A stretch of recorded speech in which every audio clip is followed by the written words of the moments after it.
ఏలూరు ఆర్ఆర్పేటలోని శ్రీ వెంకటేశ్వర స్వామి ఆలయంలో త్రిసప్తాహ బ్రహ్మోత్సవాలు అత్యంత వైభవంగా జరుగుతున్నాయి.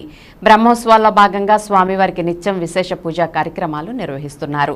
అలాగే శ్రీవారి సాంస్కృతిక కళా వేదికపై ప్రత్యేక కార్యక్రమాలు నిర్వహిస్తున్నారు. ఇందులో భాగంగా ఏ జయలక్ష్మి శిష్య బృందం నిర్వహించిన భక్తి సంగీత కచేరీ భక్తులను విశేషంగా ఆకట్టుకుంది. అలాగే స్వామివారి దర్బారు సేవ, విశేష ఆరాధన, వేద పఠనము తదితర కార్యక్రమాలను నిర్వహించారు. ఆయా కార్యక్రమాల్లో పెద్ద సంఖ్యలో భక్తులు పాల్గొన్నారు.